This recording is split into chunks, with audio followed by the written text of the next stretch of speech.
بسم الله الرحمن الرحيم. اللهم صل على محمد وعلى آل محمد كما صليت على إبراهيم وعلى آل إبراهيم إنك حميد مجيد. اللهم بارك على محمد وعلى آل محمد كما باركت على إبراهيم وعلى آل إبراهيم إنك حميد مجيد. يا رب صل وسلم دائما أبدا على حبيبك خير الخلق كلهم.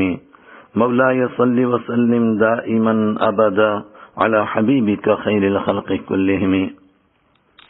سامعین کرام، حضرت رسول اکرم صلی اللہ علیہ وسلم کی سیرت مبارکہ کا سلسلہ وار پروگرام آپ حضرات سن رہے ہیں، اور آج آپ اس کی 26ویں مجلس میں شریک ہیں، اور اس میں تذکرہ ہوگا غزوہ بدر کا، یعنی حق و باطل کے فیصلے کا دن غزوہ بدر کا. لیکن ایک مجلس میں یہ پروگرام نہیں آ سکے گا، تو اس لیے ہم کوشش کریں گے کہ آج آدھے حصے کا تذکرہ ہو، اور انشاءاللہ دوسری مجلس میں دوسرے آدھے حصے کا تذکرہ ہوگا. حضرت رحمت عالم صلی اللہ علیہ وسلم بھی قریش کی ان شرارتوں سے بے خبر نہیں تھے جن کا تذکرہ آپ نے پچھلی مجلس میں سنا. لمحہ لمحہ ان کی ایک ایک بات پر نظر رکھے ہوئے تھے. آپ صلی اللہ علیہ وسلم نے پہلے تو شام کی طرف جاتے ہوئے ہی اس قافلے کو روکنے کی کوشش کی، یعنی جو گزشتہ مجلس میں ہم سن چکے کہ ابو سفیان جو قافلہ لے کر جا رہا تھا، لیکن قافلہ بچ کر نکل جانے میں کامیاب ہو گیا. پھر حضرت رحمت عالم صلی اللہ علیہ وسلم نے قافلے کی جاسوسی کے لیے مسلسل آدمی چھوڑ دیے. رمضان کا مہینہ لگتے ہی سن 2 ہجری میں معلوم ہوا کہ قافلہ اب شام سے واپس آ رہا ہے، جس کے پاس 50,000 سے زیادہ دینار کی مالیت کا سامان ہے، یعنی منو سونا، جس کی حفاظت کے لیے صرف 40 آدمی مقرر ہیں. رحمت دو عالم صلی اللہ علیہ وسلم نے صحابہ کرام کو جمع فرما کر مشورہ فرمایا کہ یہ قریش کا سوداگری قافلہ ہے جو مال و دولت سے لدا ہوا ہے. آپ حضرات اس کی طرف نکلیں، ہو سکتا ہے اللہ تعالی غنیمت میں یہ سب کچھ تمہیں عطا فرما دیں، اور جس کے اوپر ان کو گھمنڈ ہے اس مال کے اوپر ان کی کمر ٹوٹ جائے. اس طرح آپ صلی اللہ علیہ وسلم نے اس راستے میں نکلنے کا شوق تو دلوایا، لیکن نکلنا فرض نہیں فرمایا. اپنے اپنے حالات کے اعتبار سے تقریباً 313 جان و مال قربان کرنے والے سچے عاشق تیار ہو گئے.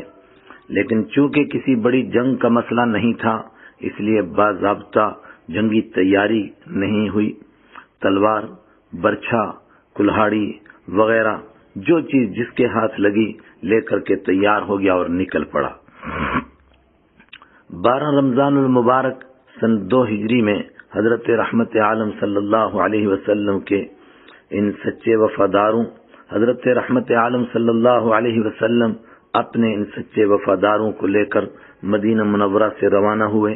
ادھر ابو سفیان بھی جہاں دیدہ آدمی تھا، وہ بھی حالات سے بے خبر نہیں تھا. اس کو پورا احساس تھا کہ مسلمان جن کے خلاف یہ سب کچھ کیا جا رہا ہے ضرور ہمارا پیچھا کریں گے. شام سے نکلتے ہی اس نے ٹوہ لگانی شروع کر دی تھی. جب ابو سفیان کا قافلہ پڑاؤ کرتا کرتا بدر کے میدان میں پہنچ گیا، یہاں پہنچ کر اس نے قافلہ پیچھے چھوڑا اور خود چھان بین کرنے بدر کے کنویں پر آیا. یہاں مجدی بن عمر نام کا ایک شخص بیٹھا ہوا تھا. اس سے پوچھا کوئی اجنبی شخص تو یہاں نہیں آیا؟ اس نے کہا اور کوئی نہیں، 2 اونٹ سوار آئے تھے، انہوں نے یہاں سے پانی بھرا اور چل پڑے. ابو سفیان اونٹوں کے بیٹھنے والی جگہ آیا اور اونٹ کی ایک مینگنی توڑ کر دیکھی، اس میں کھجور کی گٹھلیاں تھیں. وہ دیکھتے ہی اس کے ہوش اڑ گئے اور کہنے لگا یہ تو مدینہ کی گٹھلیاں ہیں، اس کا مطلب ہمارا پیچھا کیا جا رہا ہے. واپس بھاگا اور قافلہ واپس موڑ کر سمندر کے کنارے خفیہ راستے پر لگا دیا. اس نے فوراً زمزم غفاری نام کے ایک آدمی کو مزدوری دے کر مکہ میں یہ خبر پہنچانے کے لیے تیار کیا۔ زمزم غفاری اونٹنی دوڑاتا عربی رواج کے مطابق مکہ میں ایسے داخل ہوا کہ اونٹنی کے ناک کان کٹے ہوئے تھے، اپنے کپڑے پھاڑے ہوئے تھے اور کجاوا الٹا کر کے اونٹنی کی پشت پر رکھا ہوا تھا۔ اس نے داخل ہوتے ہی زوردار آواز لگائی، ہائے ہائے برباد ہو گئے، قافلہ لٹ گیا، مدینہ والوں نے حملہ کر دیا، اپنے قافلے کے لیے دوڑو، اپنے قافلے کو بچاؤ، ہائے قافلہ، ہائے قافلہ، ہائے قافلہ۔ اس کا اثر وہی ہوا جو ہونا چاہیے تھا۔ مکہ میں ایک آگ سی بھڑک اٹھی، بلکہ شاعروں اور لیڈروں نے جو آگ پہلے ہی لگائی ہوئی تھی وہ اور بھڑک گئی۔ لگ بھگ 1200-1300 جنگی ماہر نوجوان ہتھیاروں میں ڈوبے ہوئے تیار ہو گئے۔ ابو لہب کے علاوہ کوئی بڑا سردار پیچھے نہیں رہا جو خود نہ جا سکا۔ اس نے اپنی جگہ پیسے دے کر دوسرے شخص کو بھیجا۔ ابو لہب نے اپنی جگہ عاص بن ہشام کو اپنے قرضے کے بدلے میں بھیجا۔ لشکر کے پاس سامان جنگ کی بھی کچھ کمی نہیں تھی، 100 گھوڑے تھے اور اونٹوں کا تو حساب ہی نہیں تھا۔ یہ مکہ سے جوش میں اکڑتے ہوئے، تکبر سے نیرے لگاتے ہوئے اور بینڈ باجے بجاتے ہوئے اس طرح نکلے جیسے آج مسلمانوں کا نام ہی دنیا سے مٹا دیں گے۔ قرآن کریم نے ان کے اس تکبر اور گھمنڈ کا نقشہ اس طرح کھینچا، وَلَا تَكُونُوا كَالَّذِينَ خَرَجُوا مِن دِيَارِهِمْ بَطَرًا وَرِئَاءَ النَّاسِ وَيَصُدُّونَ عَن سَبِيلِ اللَّهِ وَاللَّهُ بِمَا يَعْمَلُونَ مُحِيطٌ۔ اور اے مسلمانوں، ان لوگوں کی طرح نہ ہو جانا جو اپنے گھروں سے اکڑتے ہوئے اور لوگوں کو اپنی شان دکھاتے ہوئے نکلے تھے اور دوسروں کو اللہ کے راستے سے روک رہے تھے، اور اللہ لوگوں کے سارے اعمال کو اپنے علم کے احاطے میں لیا ہوا ہے۔ سورہ انفال آیت 47۔ شیطان کی تھپکی۔ مکہ سے نکلتے نکلتے قریشی شیطان کی تھپکی مکہ سے نکلتے قریشی فوجوں کو مکہ مدینہ کے راستے میں رہنے والے کچھ قبائل بنو بکر، بنو مدلج وغیرہ کا خطرہ لگا کہ کہیں وہ پیچھے سے مکہ پر حملہ نہ کر دیں، کیونکہ ان سے لڑائی چل رہی تھی۔ وہ اسی سوچ میں تھے کہ اچانک ابلیس لعین یہاں کے سردار سراقہ بن مالک بن جعشم مدلجی کی شکل میں مکہ میں ابو جہل کے پاس آیا اور تھپکی دے کر کہنے لگا، یار وہ ہمارے گھر کا مسئلہ ہے، آج تو ساری قوم اور برادری کا معاملہ ہے، میں اور میری ساری قوم آپ کے ساتھ ہے۔ ابو جہل خوشی سے پھول گیا، لیکن جس وقت دونوں لشکر آمنے سامنے بدر کے میدان میں ہوئے اور شیطان نے فرشتے آتے دیکھے تو وہ نضر بن حارث اور ابو جہل سے ہاتھ چھڑا کر بھاگ گیا۔ اس وقت میں اس کا ایک ہاتھ ابو جہل کے ہاتھ میں اور دوسرا نضر بن حارث کے ہاتھ میں تھا۔ ان دونوں سے ہاتھ چھڑا کر بھاگ گیا اور کہنے لگا، مجھے جو کچھ نظر آ رہا ہے وہ تم کو نظر نہیں آ رہا ہے۔ اسی بات کی طرف سورہ انفال میں اشارہ ہے، وَإِذْ زَيَّنَ لَهُمُ الشَّيْطَانُ أَعْمَالَهُمْ وَقَالَ لَا غَالِبَ لَكُمُ الْيَوْمَ مِنَ النَّاسِ وَإِنِّي جَارٌ لَكُمْ فَلَمَّا تَرَاءَتِ الْفِئَتَانِ نَكَصَ عَلَى عَقِبَيْهِ وَقَالَ إِنِّي بَرِيءٌ مِّنكُمْ إِنِّي أَرَىٰ مَا لَا تَرَوْنَ إِنِّي أَخَافُ اللَّهَ وَاللَّهُ شَدِيدُ الْعِقَابِ۔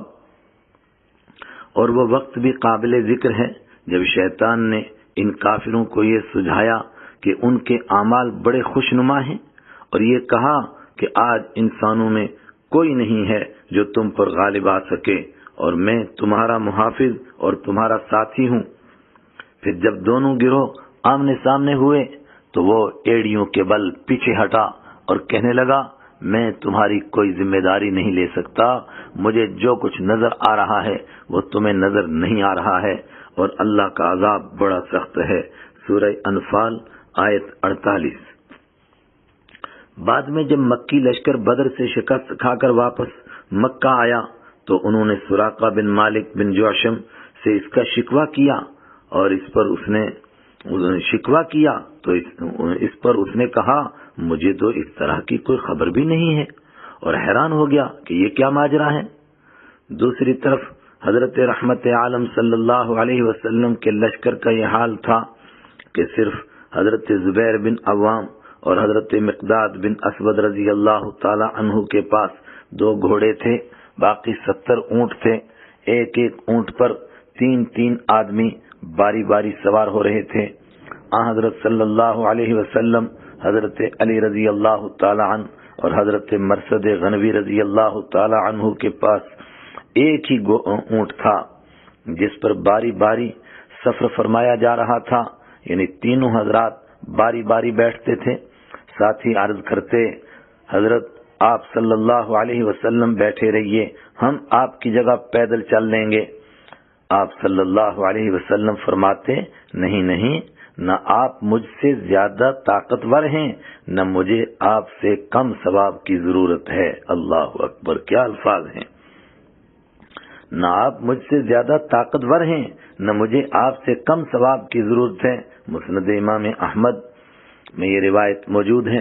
سبحان اللہ، یہ ہیں 2 جہاں کے بادشاہ اور یہ ہے ان کی اخلاقی تعلیم۔ بدلے ہوئے حالات پر صحابہ کرام سے مشورہ۔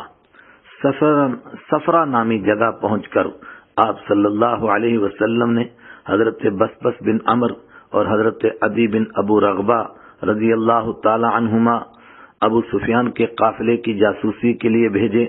وادی زفران پہنچ کر بعض ذرائع سے پتہ چلا کہ ابو سفیان کا قافلہ تو بچ کر سمندری راستے سے نکلنے میں کامیاب ہو گیا ہے، مگر اس کی فرمائش پر مکہ سے ایک بہت بڑی فوج مقابلے کے لیے نکل پڑی ہے۔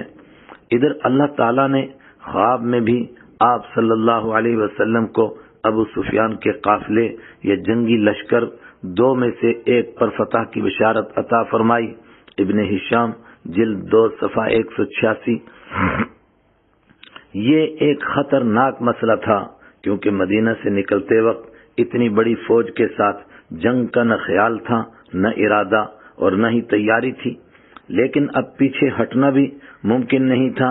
اس لیے پیارے آقا حبیب کبریا صلی اللہ علیہ وسلم نے صحابہ کرام سے مشورہ فرمایا، سارے حالات کے بارے میں آگاہ فرمایا اور ساتھ ہی یہ بھی فرمایا کہ اللہ تعالیٰ نے مجھے ابو سفیان کے قافلے یا مکی لشکر میں سے ایک پر فتح کی خوشخبری دے دی ہے۔ اب تم اپنا مشورہ دو، ہم کیا کریں؟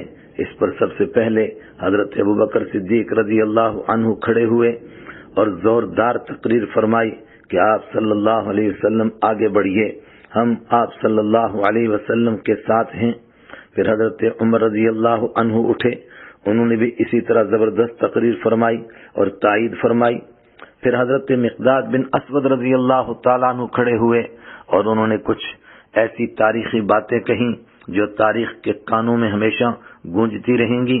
انہوں نے فرمایا، یا رسول اللہ صلی اللہ علیہ وسلم، ہم بنی اسرائیل کی طرح نہیں ہیں جنہوں نے موسیٰ علیہ السلام سے کہہ دیا تھا کہ تو بھی جا اور تیرا خدا بھی جائے اور دونوں جا کر جنگ کرو، ہم یہیں بیٹھے رہیں گے۔ نہیں، ہم کہتے ہیں آپ بھی چلیں اور آپ کا خدا بھی چلے، یعنی اللہ کی مدد آپ صلی اللہ علیہ وسلم کے ساتھ ہو۔ ہم آپ کے دائیں بائیں آگے پیچھے ہر طرف رہ کر جنگ کریں گے، خدا کی قسم آپ کے حکم پر سمندر میں چھلانگ لگا دیں گے۔ حضور اکرم صلی اللہ علیہ وسلم یہ باتیں سن کر بہت خوش ہوئے، لیکن آپ صلی اللہ علیہ وسلم نے فرمایا، لوگوں مجھے مشورہ دو۔ بات اصل یہ تھی کہ یہ تینوں صحابہ کرام مہاجر تھے، جبکہ لشکر میں زیادہ تعداد انصار کی تھی اور جنگ کا زیادہ بوجھ انہی پر پڑنا تھا، اسی لیے ان کے جواب کا انتظار تھا۔ انصار کے سردار حضرت سعد بن معاذ رضی اللہ تعالیٰ عنہ اس بات کو تاڑ گئے، فوراً کھڑے ہو گئے اور عرض کرنے لگے، یا رسول اللہ صلی اللہ علیہ وسلم، شاید یہ مشورہ ہم سے لیا جا رہا ہے۔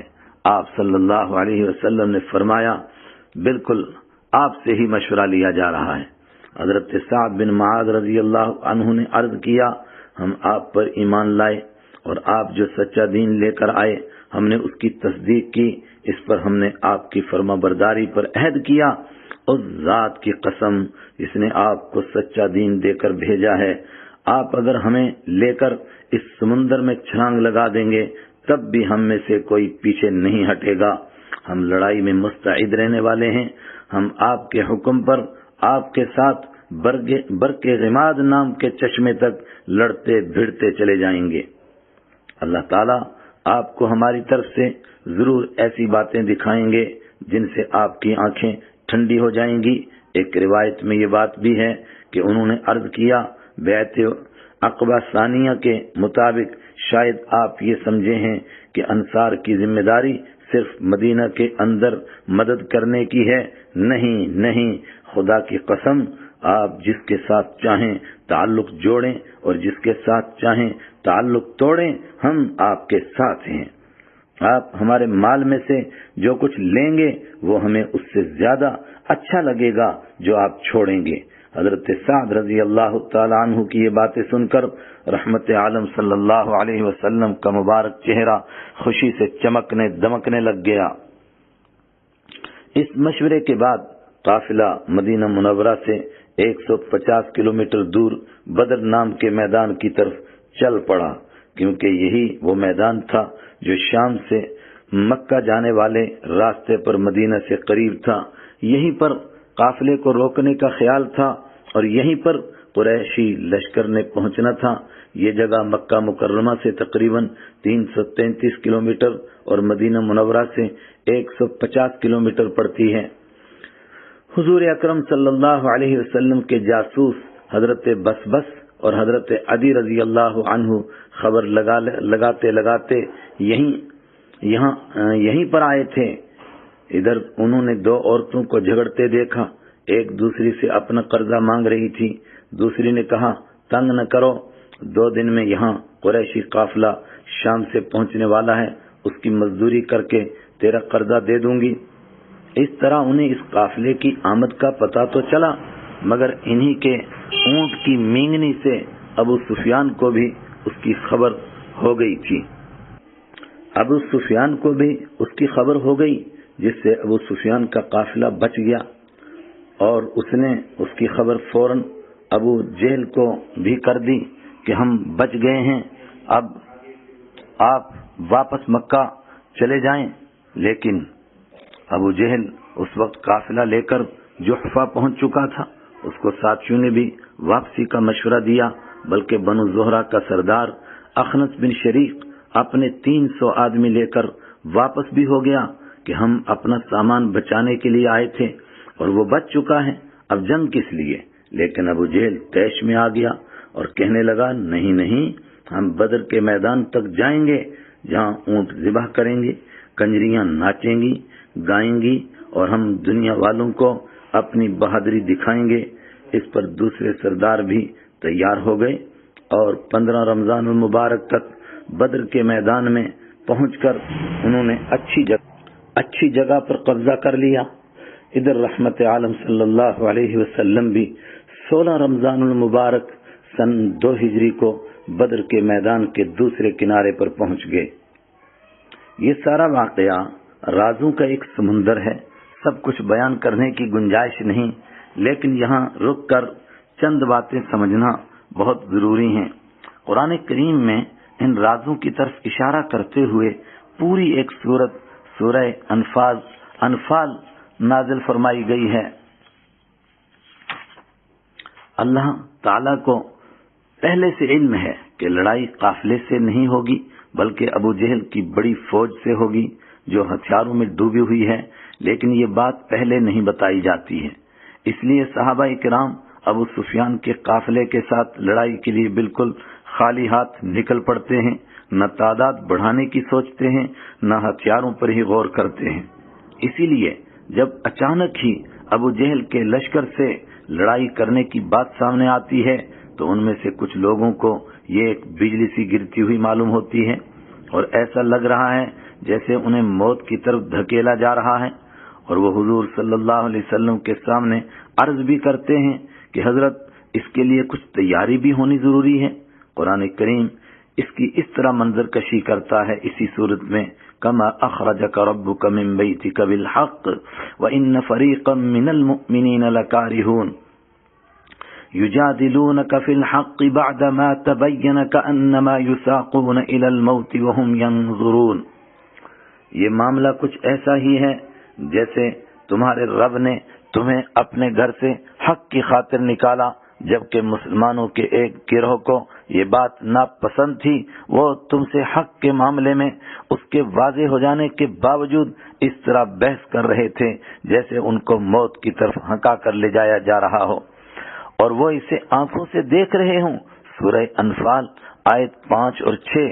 اس پر دلوں میں ایک بات آتی ہے کہ آخر یہ مسئلہ ہے کیا کہ ایک طرف مشرکین مکہ کو اچھی طرح مکمل تیاری کرنے کا موقع دیا جاتا ہے، ان کی تعداد بھی 1000 سے زائد، دوسری طرف ایمان والوں کی تعداد بس 313 رکھی جاتی ہے۔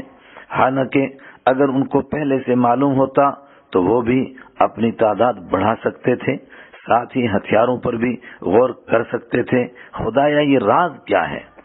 ادھر رحمت عالم صلی اللہ علیہ وسلم کو خواب کے ذریعے بتایا گیا کہ آپ کو ابو سفیان کے قافلہ یا ابو جہل کے لشکر جرار پر دونوں میں سے ایک پر ضرور فتح عظیم نصیب ہوگی۔ اس پر انسانی فطرت کی کمزوری سامنے آتی ہے کہ ہر شخص کے دل میں یہی آرزو اور تمنا ہے کہ افسوس کبھی ابو سفیان کا قافلہ ہی مل جاتا تو بے کانٹے کی مچھلی کی طرح نگل جاتے۔ ابو جہل کی اس زبردست فوج سے کون مقابلہ کرے گا؟ سبحان اللہ۔ اس کے جواب میں فرمایا کہ بے شک تم یہی آرزو کرتے ہو، لیکن اس سے نتیجہ کیا نکلے گا؟ زیادہ سے زیادہ لوگ یہی تو کہیں گے کہ مکہ والے جنگ کی تیاری کر رہے تھے، لیکن مسلمانوں کو موقع پر پتہ چل گیا تو انہوں نے سامان جنگ ہی چھین لیا۔ لیکن جب ایک طرف پوری تیاری، تعداد بھی کئی گنا زیادہ، دوسری طرف بغیر تیاری کے خالی ہاتھ کھڑے کچھ معصوم چہرے، منور چہرے، لیکن آخر کار یہی معصوم اور منور چہرے والے غالب آتے ہیں، باطل کو اپنی طاقت کچھ بھی کام نہیں آتی۔ اس کا نتیجہ نکلتا ہے کہ عرب میں ہی نہیں بلکہ ساری دنیا میں باطل کی کمر ٹوٹ جاتی ہے، اس کی جڑیں کٹ جاتی ہیں، اور باطل پرست یہ سوچنے پر مجبور ہو جاتے ہیں کہ یہ حق پر ہیں تبھی تو غالب آئے ہیں، اور ہم باطل پر ہیں تبھی تو سب کچھ ہونے کے باوجود ہماری قسمت میں ہار کے سوا کچھ نہیں آیا۔ پڑھیے قرآن کریم کیا کہہ رہا ہے۔ وَإِذْ يَعِدُكُمُ اللَّهُ إِحْدَى الطَّائِفَتَيْنِ أَنَّهَا لَكُمْ وَتَوَدُّونَ أَنَّ غَيْرَ ذَاتِ الشَّوْكَةِ تَكُونُ لَكُمْ وَيُرِيدُ اللَّهُ أَن يُحِقَّ الْحَقَّ بِكَلِمَاتِهِ وَيَقْطَعَ دَابِرَ الْكَافِرِينَ لِيُحِقَّ الْحَقَّ وَيُبْطِلَ الْبَاطِلَ وَلَوْ كَرِهَ الْمُجْرِمُونَ۔ اللہ اکبر۔ لِيُحِقَّ الْحَقَّ وَيُبْطِلَ الْبَاطِلَ وَلَوْ كَرِهَ الْمُجْرِمُونَ۔ اللہ اکبر۔ اور وہ وقت یاد کرو جب اللہ تعالی تم سے یہ وعدہ کر رہا تھا کہ 2 گروہوں میں سے کوئی ایک تمہارا ہوگا، یعنی تمہارے ہاتھ لگے گا، اور تمہاری خواہش تھی کہ جس گروہ میں خطرے کا کوئی کانٹا نہیں تھا وہ تمہیں ملے، اور اللہ تعالیٰ یہ چاہتا تھا کہ اپنے احکام سے حق کو حق کر دکھائے، سچ کو سچ کر دکھائے، اور کافروں کی جڑ کاٹ ڈالے، تاکہ حق کا حق ہونا اور باطل کا باطل ہونا ثابت کر دے، چاہے مجرم لوگوں کو یہ بات کتنی ہی ناگوار ہو۔ سورہ انفال آیت 7 اور 8۔ اس بات کو کچھ آگے اور واضح کر کے بیان کیا کہ یہ تو اللہ تعالیٰ کی حکمت تھی کہ تم دونوں فریق بدر کے میدان میں جمع ہو گئے، ورنہ اگر پہلے صلاح مشورہ کر کے ایک میدان اور ایک دن جنگ کے لیے طے کرتے، متعین کر لیتے، تو ضرور وقت سے آگے پیچھے ہو جاتے اور مقابلہ نہ ہوتا۔ لیکن اللہ تعالیٰ یہ مقابلہ چاہتا تھا، تبھی ہر فریق کو کھینچ کر ایک وقت میں یہاں لے آیا، ایک ہی وقت میں سب اکٹھے ہو گئے، بلکہ جنگ سے پہلے ہر ایک کو دوسرے کی تعداد کم دکھائی تاکہ دونوں ایک دوسرے پر ٹوٹ پڑیں اور مشرک ڈر کر بھاگ نہ جائیں۔ اللہ تعالیٰ اپنی حکمت سے یہ سب کچھ کر رہا تھا تاکہ کسی نہ کسی طرح یہ جنگ ہو ہی جائے، کیونکہ ابو جہل جیسے بہت سے شیطان کے پجاری ابھی بھی سادے عوام کو شک میں ڈال رہے تھے کہ ہمارا شرک والا مذہب ہی سچا ہے اور اللہ تعالیٰ کی مدد ہمارے ہی ساتھ ہے۔ تبھی تو مسلمان مکہ مکرمہ کو، جس میں اللہ تعالیٰ کا گھر ہے، چھوڑ کر بھاگے ہیں، اور ہم کو یہاں حرم کا اللہ تعالیٰ نے گویا نعوذ باللہ متولی بنا دیا ہے۔ اللہ تعالیٰ نے ایمان والوں کو فتح نصیب فرما کر اس راز سے پردہ ہٹایا تاکہ اب قیامت تک جو شرک کی موت مرے وہ سمجھ لے کہ میں باطل پر مرنے والا ہوں، اور جو ایمان کی زندگی جیے وہ اس یقین کے ساتھ زندہ رہے کہ میں ہی سچے دین پر قائم ہوں۔ پڑھیے اللہ تعالیٰ کے کلام کو اور غور کیجیے، سنیے۔ وَلَوْ تَوَاعَدْتُمْ لَاخْتَلَفْتُمْ فِي الْمِيعَادِ وَلَكِنْ لِيَقْضِيَ اللَّهُ أَمْرًا كَانَ مَفْعُولًا لِيَهْلِكَ مَنْ هَلَكَ عَنْ بَيِّنَةٍ وَيَحْيَىٰ مَنْ حَيَّ عَنْ بَيِّنَةٍ وَإِنَّ اللَّهَ لَسَمِيعٌ عَلِيمٌ إِذْ يُرِيكَهُمُ اللَّهُ فِي مَنَامِكَ قَلِيلًا وَلَوْ أَرَاكَهُمْ كَثِيرًا لَفَشِلْتُمْ وَلَتَنَازَعْتُمْ فِي الْأَمْرِ وَلَكِنَّ اللَّهَ سَلَّمَ إِنَّهُ عَلِيمٌ بِذَاتِ الصُّدُورِ۔ اور اگر تم پہلے سے لڑائی کا وقت آپس میں طے کرتے تو وقت طے کرنے میں تمہارے درمیان ضرور اختلاف ہو جاتا، لیکن یہ واقعہ کہ پہلے سے طے کیے بغیر لشکر ٹکرائے اس لیے ہوا کہ جو کام ہو کر رہنا تھا اللہ اسے پورا کر دکھائے، تاکہ جسے برباد ہونا ہو وہ واضح دلیل دیکھ کر برباد ہو، اور جسے زندہ رہنا ہو وہ واضح دلیل دیکھ کر زندہ رہے۔ اور اللہ تعالیٰ ہر بات سننے والا اور ہر بات جاننے والا ہے۔ اور اے پیغمبر صلی اللہ علیہ وسلم، وہ وقت یاد کرو جب اللہ خواب میں تمہیں ان دشمنوں کی تعداد کم دکھا رہا تھا، اور اگر تمہیں ان کی تعداد زیادہ دکھاتا تو اے مسلمانوں تم ہمت ہار جاتے اور تمہارے درمیان اس معاملے میں اختلاف پیدا ہو جاتا، لیکن اللہ نے تمہیں اس سے بچا لیا۔ یقیناً وہ سینوں میں چھپی ہوئی باتیں بھی خوب جانتا ہے۔ سورہ انفال 42 اور 43۔ اللہ اکبر۔ غزوہ بدر، اب بالکل ہم میدان میں کھڑے ہیں اور اب بدر کا اصل واقعہ پیش ہونے والا ہے، لیکن ہماری مجلس کا وقت پورا ہوا۔ آج یہیں تک، انشاءاللہ اگلی مجلس میں اصل معرکہ کی منظر کشی۔ وآخر دعوانا الحمدللہ رب العالمین۔